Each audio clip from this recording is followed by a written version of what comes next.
कृष्णा। तो आज हम लोग चर्चा करेंगे तपस्या का महत्व, कि तपस्या जो हम लोग बोलते हैं या सुनते हैं तपस्या करना चाहिए, तपस्या नहीं करने से कुछ प्राप्ति नहीं होगी, तो तपस्या एक्चुअली है क्या, इस संबंध में हम लोग विचार करेंगे। तपस्या जब सृष्टि के प्रारंभ में भगवान विष्णु सृष्टि के प्रारंभ में जब भगवान विष्णु के नाभि कमल से ब्रह्मा का प्रादुर्भाव हुआ, तो ब्रह्मा जी अज्ञानी की तरह उस कमल नाल से, जिस कमल नाभि से जो कमल उत्पन्न हुआ, और कमल के ऊपर ब्रह्मा जी बैठे हुए, अभी सारे संसार में वो कुछ नहीं समझ पा रहे, क्या हुआ है, मैं कहाँ से उत्पन्न हुआ हूँ, मैं कौन हूँ, वो किसी भी प्रकार का कुछ ब्रह्मा जी का ज्ञान नहीं। तो ब्रह्मा जी अभी अपना प्रयास से उस कमलनाल के अंदर प्रवेश किया, और कमलनाल के अंदर प्रवेश किया, फिर विष्णु के नाभि कमल तक, मतलब जहाँ से वो उत्पन्न हुआ वहाँ तक आ रहे, फिर चले जा रहे ऊपर, फिर आ रहे, फिर चले जा रहे, इस तरह करके बहुत दिन, अनेकों दिन बिता दिए इस तरह करके ब्रह्मा जी अपनी खोज के लिए, कि मैं कौन हूँ, कहाँ से आया हूँ, मेरा जन्म कहाँ से हुआ है, मेरा कर्तव्य क्या है। इस तरह करके ब्रह्मा जी पूरी तरह से मोहित, वो कुछ समझ नहीं, थक गया। थक जाने के बाद वो बस विचार कर रहा था कि क्या किया जाए और कैसे किया जाए। तो भगवान परमात्मा रूप में सबके हृदय में वास करते हैं, तो भगवान एक इस तरह का अरेंजमेंट किए, जिसमें एक पानी का बूंद जैसे गिरता है, टप टप टप टप, तो ब्रह्मा जी के हृदय में, श्रीमद् भागवत गीता में कहा गया है कि भगवान परमात्मा रूप में जीवों के हृदय में वास करता है, और भगवान कृष्ण से ही हमारा श्रुति स्मृति और ज्ञान प्राप्त होता है। भगवान बोलते हैं सर्वस्व चाहम हृदय सन्निविष्टो, मैं सबके हृदय में परमात्मा के रूप में वास करता हूँ। सर्वस्व, सबके, चा अहम, सर्वस्व चाहम, अहम मीन्स मैं, भगवान कृष्ण बोल रहे हैं सर्वस्व चाहम मयि सन्निविष्टो, सर्वस्व चाहम मयि सन्निविष्टो, हाँ, मत्त स्मृतिर ज्ञान अपोहनम च। भगवान बोलते कि मैं सबके हृदय में वास करते हुए, मत्त मुझसे, स्मृति रिमेंबर, मेमोरी पावर, मत्त स्मृतिर ज्ञानम नॉलेज, स्मृति ज्ञान अपोहनम च, अपोहनम मतलब फॉरगेटफुल, मतलब भूल जाना, मतलब भगवान की कृपा से ही व्यक्ति भूल जाता है, और भगवान की कृपा से ही वो याद रख पाता है कुछ, और भगवान की कृपा से उसे वास्तविक ज्ञान मिलता है, क्या करना चाहिए क्या नहीं करना चाहिए। तो ब्रह्मा जी जो इस भ्रम में पड़े हुए थे, मैं कहाँ से जन्म हुआ, मेरा किस लिए इस जगत में प्रादुर्भाव हुआ, इस कमल के ऊपर मैं क्यों, मुझे कौन सृष्टि किया, इस तरह का किसी भी प्रकार का उनके पास, ब्रह्मा जी के पास ज्ञान नहीं था। तो भगवान की वाणी भगवत गीता में जो वर्णन किए गए हैं, ये सबके ऊपर लागू होता है। हम लोग को सोचना है कि ये जो भगवान जो बोल रहे सर्वस्व चाहम हृदय सन्निविष्ट मत्त स्मृति ज्ञान अपोहनम च, ये सब पर लागू होता है। ऐसा नहीं कि सिर्फ ब्रह्मा जी को ही ये ज्ञान प्रदान हुआ, भगवान उन पर करुणा किए, उनको ज्ञान दिए, नहीं, भगवान सबके हृदय को देखते हैं कि हम लोग चाहते क्या है। दोनों ऑप्शन हमारे पास रहते हैं, बुरा और भला, अच्छा और बुरा, दोनोदोनों करने का अवसर रहता है। अभी व्यक्ति चॉइस करता है कि हम उसे कैसे करें। इस संबंध में हम एक घटना बताएंगे। जब रावण का निधन हो गया, भगवान रामचंद्र ने जब रावण को हरा दिए, तो लक्ष्मण को बोला राम कि लक्ष्मण, रावण अभी मृत्यु की सज्जा में, मृत्यु के निकट ही है, आप उनके पास जाइए और जीवन का कुछ अनमोल ज्ञान प्राप्त करके आइए, कुछ अनुभव प्राप्त करके आइए। तो लक्ष्मण चला गया। पहले तो लक्ष्मण जाना नहीं चाह रहे थे, बोले कि वो तो राक्षस है, वो तो असुर है, मैं उनसे जाके क्या ज्ञान प्राप्त करूँगा। तो बोले नहीं, फिर भी वो रावण बहुत बड़ा ज्ञानी है, उसके पास बहुत नॉलेज, आप जाइए। तब भगवान रामचंद्र की आज्ञा पाकर लक्ष्मण रावण के पास गया और रावण को बोले कि रावण, मेरा भैया ने आपके पास भेजे है, तो कृपा कर तो मुझे ज्ञान दीजिए। तो रावण जैसे जो मुड़ के था लक्ष्मण की, वो मुड़ गया, मतलब अपने सर को घुमा दिया। तो लक्ष्मण रिटर्न आया, भगवान राम को बोले कि प्रभु नहीं, वो तो कुछ ज्ञान तो दिया नहीं। बोले कि ज्ञान प्राप्त करने का जो प्रोसेस है, उस प्रोसेस को आप लागू नहीं किया। किसी भी चीज़ को करने के लिए, कोई भी चीज़ प्राप्त करने के लिए कुछ विधि होती है, और विधि के अनुसार अगर किया जाए तब उसे चीज़ को प्राप्त किया। जैसे पानी, अगर जल को हम लोग जैसे गिराएंगे तो नीचे की ओर बहेगी, नीचे की ओर गिरेगा। हाँ, जल को अगर गिराएंगे तो वो सीधा लेवल में नहीं जाएगा, ऊपर से हम लोग जल पानी गिराएंगे तो नीचे गिर जाएगा। तो कृपा जो होता है, किसी को ज्ञान देना, किसी को भक्ति प्रदान करना, कृपा उसी व्यक्ति को प्राप्त होता है जो नम्र हो, जो विनम्र हो। तो लक्ष्मण तो वो पहली बार किया नहीं, फर्स्ट वो गया अहंकार बस कि रावण मुझे ज्ञान दो, मेरे भैया ने मुझे आपके पास भेजा है। इससे तो ज्ञान प्राप्त होगा नहीं। तो जब राम के पास रिटर्न आया तो राम बोले कि कुछ विधि होती है कुछ ज्ञान प्राप्त करने का। तो यही बात जो श्रीमद् भागवत गीता में भगवान श्री कृष्णा अर्जुन को बोले, अर्जुन के माध्यम से सारे जगत को बोले, हम सबको बोले कि ज्ञान प्राप्त करने की विधि क्या है। तद्विद्धि प्रणिपातेन, उस तत्व को जानने के लिए, तद्विद्धि उसे जानने के लिए प्रणिपातेन, फर्स्ट प्रणिपात, रिक्वेस्ट, हम्बल रिक्वेस्ट, कृपा करके मुझे ज्ञान दीजिए। प्रणिपातेन तद्विद्धि प्रणिपातेन परिप्रश्नेन, प्रश्न के भाव से, चैलेंज नहीं, जिज्ञासु भाव से। प्रश्न और जिज्ञासा दोनों में अंतर है। प्रश्न मतलब आप जानबूझ के किसी को कुछ क्वेश्चन कर रहे हैं कि आप देखते हैं कि उनके पास कितना नॉलेज, और जिज्ञासा मतलब आपके पास ज्ञान नहीं लेकिन विनीत बस आप ज्ञान प्राप्त करना चाह रहे हैं, उसे बोलते जिज्ञासा। तद्विद्धि प्रणिपातेन परिप्रश्नेन सेवया, और सेवा के माध्यम से। ऐसा नहीं कि आप उनसे ज्ञान प्राप्त करेंगे और ग्रेटिट्यूड भाव से, कृतज्ञता भाव से उनका कुछ सेवा नहीं करेंगे। वो क्या चाहते हैं, क्या उसके मनोभाव को जानना और उसकी सेवा करना चाहिए। इस संबंध में नरोत्तम दास ठाकुर जब वृंदावन में रहते थे तो लोकनाथ स्वामी, लोकनाथ महाराज, हाँ लोकनाथ स्वामी जो वृंदावन उनके गुरुदेव, तो लोकनाथ स्वामी नरोत्तम दास ठाकुर को दीक्षा नहीं देना चाह रहे, शिक्षा नहीं देना चाह रहे। बार बार रोज आते थे नरोत्तम दास ठाकुर कि गुरुदेव मुझे दीक्षा प्रदान कीजिए, मुझे आपका शिष्य बनना है। तो लोकनाथ गोस्वामी बोले कि नहीं, मेरे पास कोई योग्यता नहीं है आपको दीक्षा देने का, गुरु होके कितना हम्बलनेस। तो नरोत्तम दास ठाकुर बोले नहीं, दीक्षा तो मैं लूँगा, लोकनाथ गोस्वामी महाराज से ही लूँगा। तो लोकनाथ गोस्वामी महाराज जहाँ पे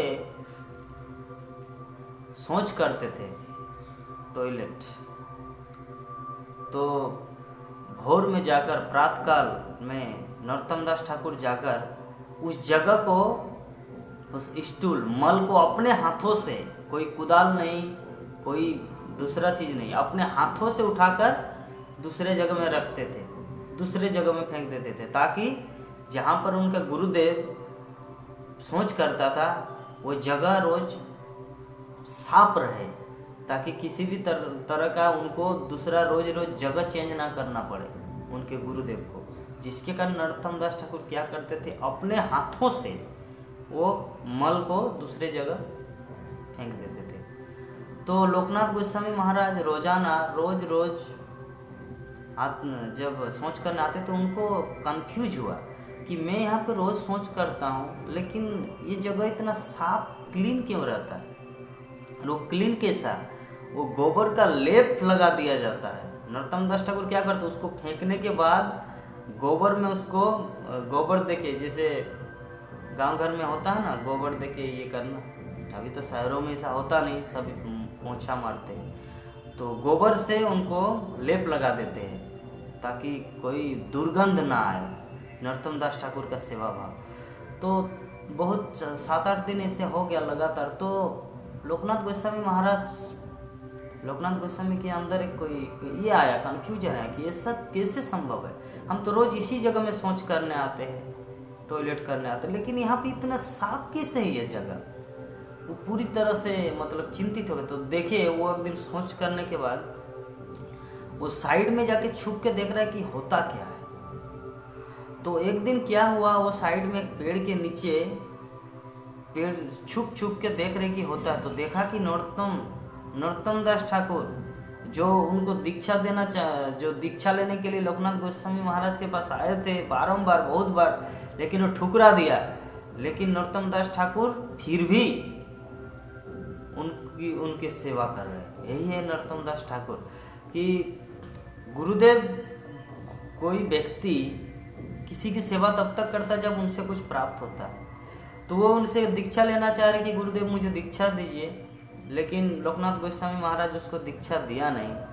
लेकिन फिर भी नरोत्तम दास ठाकुर अज्ञात रूप से उनके गुरुदेव की सेवा कर रहे हैं कि मल को अपने हाथों से उठाकर दूसरे जगह उसको गोबर का लेप लगा रहे, वो जगह ताकि पवित्र रहे, ताकि उनका गुरुदेव जब नेक्स्ट दिन आए तब किसी प्रकार का दुर्गंध अनुभव न, ताकि एकदम शांति परिवेश में वो सोच कर सके।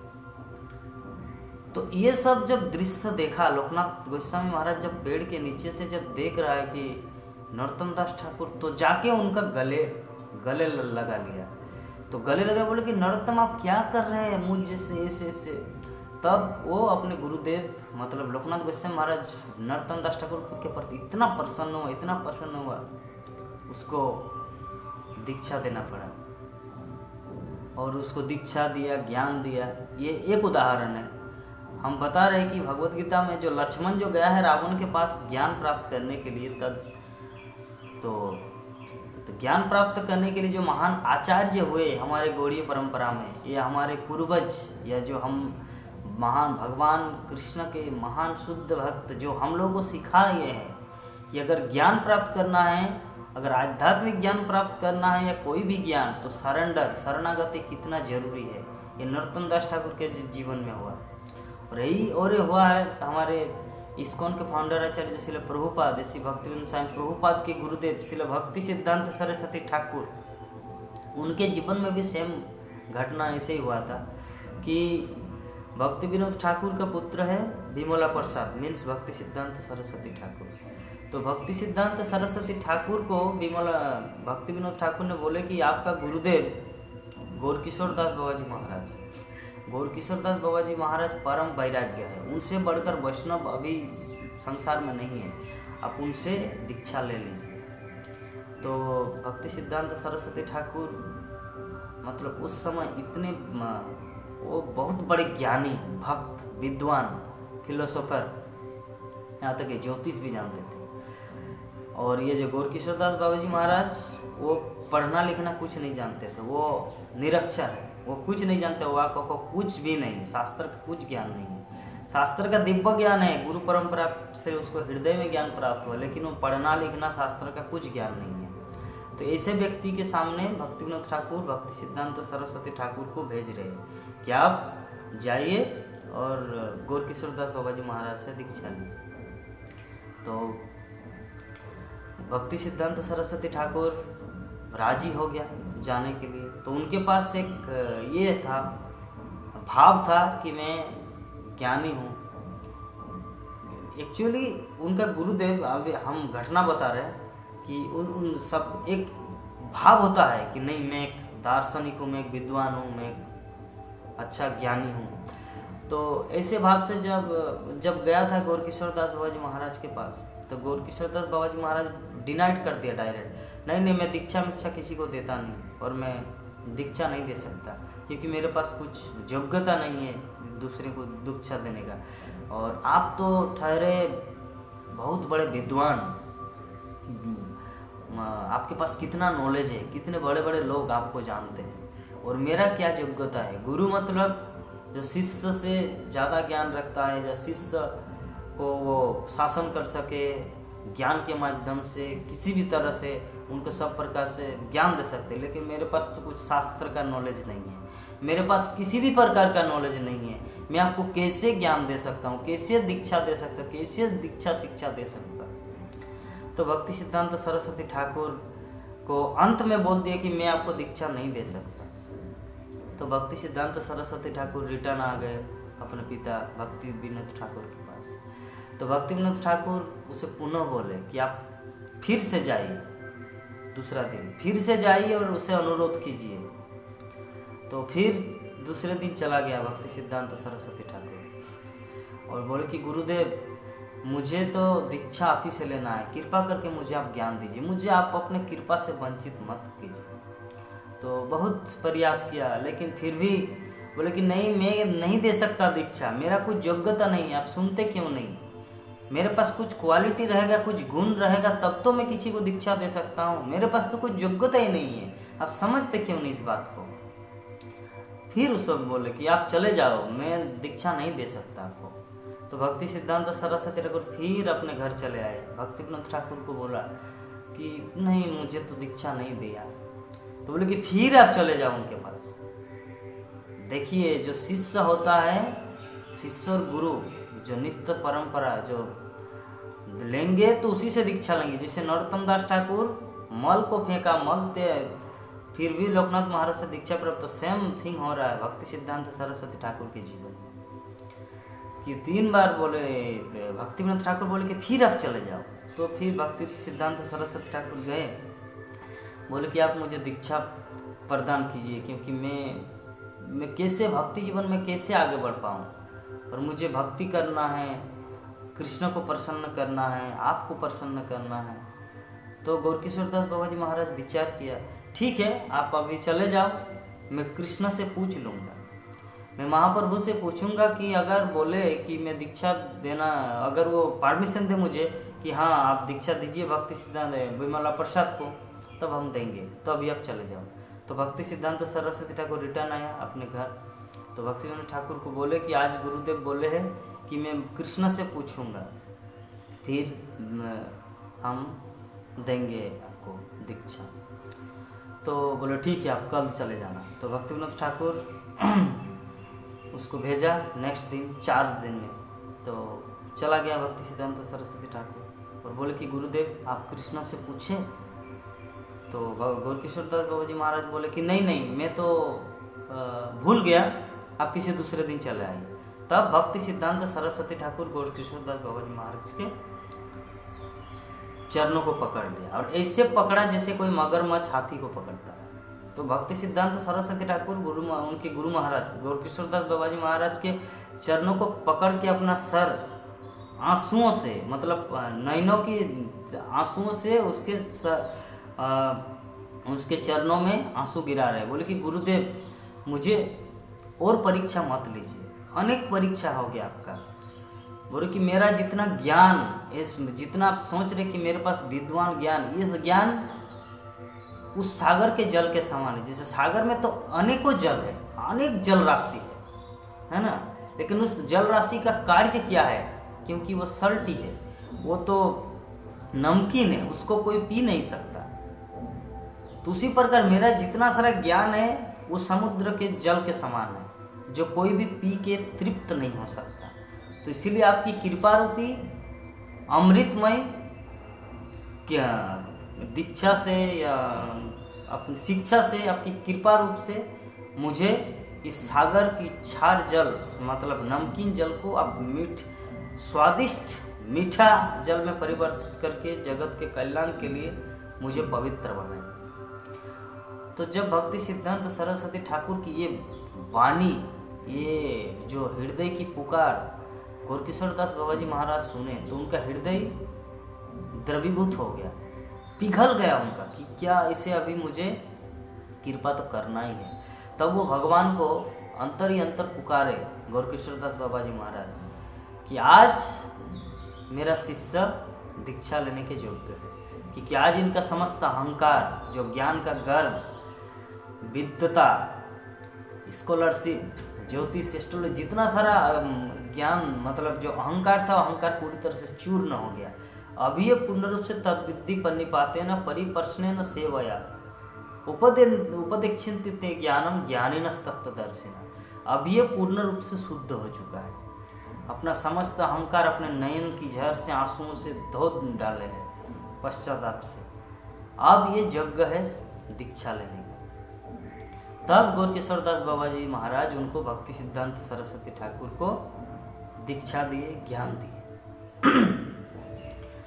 तो ये मैं इसीलिए बोलना चाहता कि कोई भी चीज़ प्राप्त करने के लिए अगर आप जीवन में ठान लिया तो तपस्या के माध्यम से वो जरूर संभव है। तो इसमें 4 व्यक्तित्व का हम वर्णन किए कि ब्रह्मा जी से शुरू हुआ था। ब्रह्मा से लक्ष्मण एक्चुअली ज्ञान लेने के लिए नहीं गया रावण के पास, बस एक थोड़ा सा टिप्स भगवान रामचंद्र जब उनको भेजे। लक्ष्मण, भक्ति सिद्धांत सरस्वती ठाकुर और नरोत्तम दास ठाकुर, 4 व्यक्तित्व का जीवन कि अगर कोई ज्ञान प्राप्त करना चाहते तो क्या क्या कितना कुछ करना पड़ता है। ऐसे ही जाके किसी के पास बोलेंगे ओ आप मुझे ज्ञान देंगे, अगर नहीं देंगे तो कोई बात नहीं, बहुत सारे गुरु है जगत में, मैं दूसरे के पास चला जाऊंगा। तो ऐसा नहीं। अच्छा गुरु अगर आप अपने जीवन में ठान लिया कि यही मुझे संसार सागर से तरा सकते हैं, तो उनके पीछे आप लग जाइए। उनको पाने के लिए पूरी तरह से अपने आप को समर्पण कर दीजिए। तो भक्ति सिद्धांत सरस्वती ठाकुर को भी दीक्षा मिला गौरकिशोर दास बाबा जी महाराज से। नरोत्तम दास ठाकुर को भी शिक्षा मिला लोकनाथ गोस्वामी महाराज से। तो अभी लक्ष्मण जब रावण के पास गए हैं तो राम ने जैसे विधि सिखाया कैसे तद्विद्धि पन्निपाते न परिपर्शने सेवया। अब जाके रावण के चरण तल में, पहले तो रावण के मस्तक के साइड में जाके लक्ष्मण बोला था कि हे रावण मुझे ज्ञान दो, लेकिन अभी राम सिखाया कि उनके चरणों के सामने जाकर झुककर हाथ जोड़कर उसको बोलिए कि कृपा करके मुझे ज्ञान दीजिए। तो लक्ष्मण को ऐसे ही सिखाया। तो लक्ष्मण उसी विधि का पालन किया और भगवान रामचंद्र की बात सुनकर बोला रावण के पास आए और रावण को सब कुछ विनीत निवेदन करके बोले कि मुझे ज्ञान प्रदान कीजिए। तब रावण ने उसको बोला कि लक्ष्मण मेरा तो अभी समय बहुत ही कम है, क्योंकि मृत्यु मेरा सामने मंडरा रही है, क्योंकि किसी भी क्षण मेरा मृत्यु हो सकता है। मैं अंतिम सांस गिन रहा हूँ। लेकिन जब आप आ ही गए हैं तो मैं जीवन में एक ही चीज़ आपको सिखा रहा हूँ। 2 पॉइंट आपको, 2 ज्ञान में आपको दूंगा, 2 एक्सपीरियंस, 2 नॉलेज, 2 अनुभव। वो पहला है कि कोई भी अच्छा विचार अगर आपके मन में आए, आपके हृदय में या आपके मन में या आपके बुद्धि अगर ये विचार किया कि ये सही है, ये करना चाहिए, तो उसको देर मत लगाना करने के लिए। और दूसरा, कोई भी गलत विचार अगर मन में आए तो उस मन को समझाना बुद्धि के द्वारा, अपने प्रैक्टिस किसी भी माध्यम से उसको समझाना कि ठीक है आपकी इच्छा भी हम पूरी करेंगे, लेकिन आज नहीं, कल। जब कल आएगा, वो जब पूछेगा आपको अंदर ही अंदर कि आप मुझे कल वचन दिए थे मुझे पूरा करने का, तो उसे बोले आज मेरे पास समय नहीं है, मैं आपको कल करूँगा।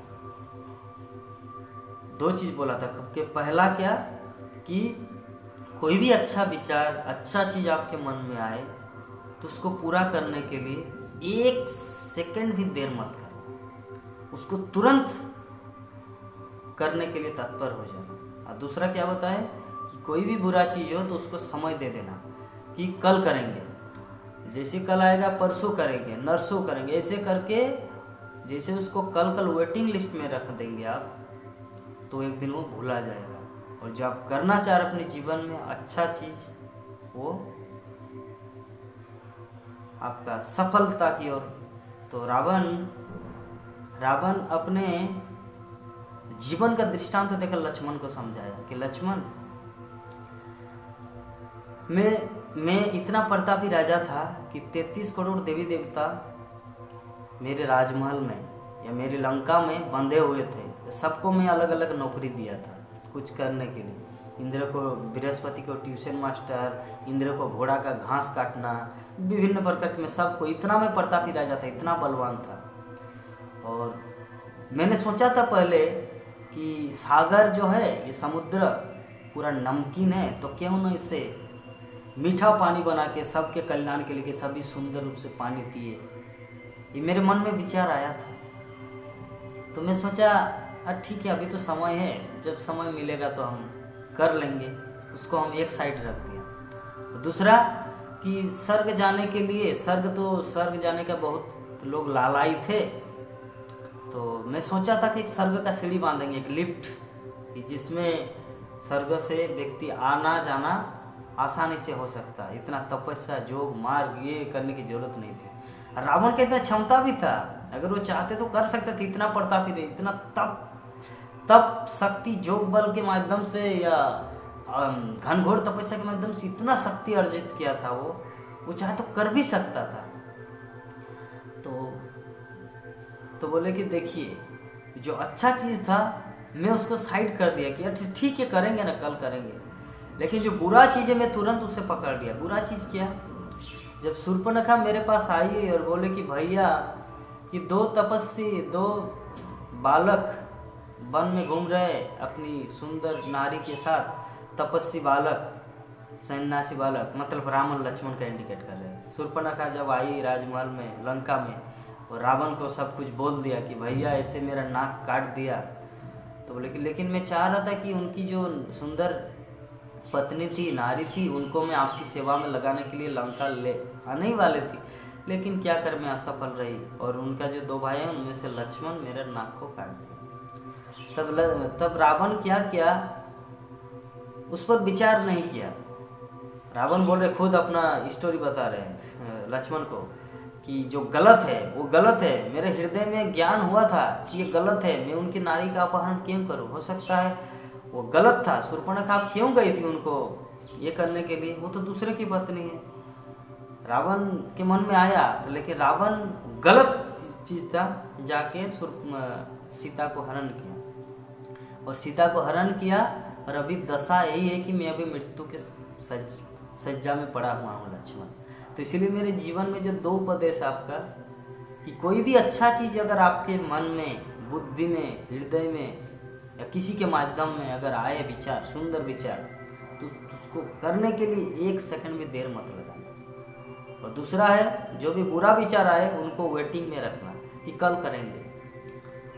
जब कल आएगा तो उसको बोलो परसों करेंगे, ऐसे करके उसे भुला देना। ये रावण लक्ष्मण को ज्ञान दिया। तो इस कथा का सार यही है कि तपस्या, कोई भी चीज़ प्राप्त करने के लिए तपस्या जरूरी है। तो ब्रह्मा जी जब कमलनाल के नीचे आना जाना, तो जब तब जो आवाज़ सुनाई दी, तो ब्रह्मा जी को पता चला कि ये शब्द मुझे कुछ इंडिकेट कर रहा है, कुछ संकेत दे रहा मुझे, और इसे संकेत दे रहा मतलब मुझे तप करना चाहिए।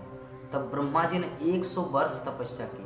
वो 100 वर्ष हमारा जैसा वर्ष नहीं है, वो 100 वर्ष देवताओं की गणना में। यहाँ पे अगर 6 महीना होता है इस पृथ्वी लोक में, तो स्वर्ग लोक देवताओं की सभा में या देवताओं की गिनती में उसे 1 दिन माना जाता है। तो ऐसे करके ब्रह्मा जी 100 वर्ष तक तपस्या किए थे।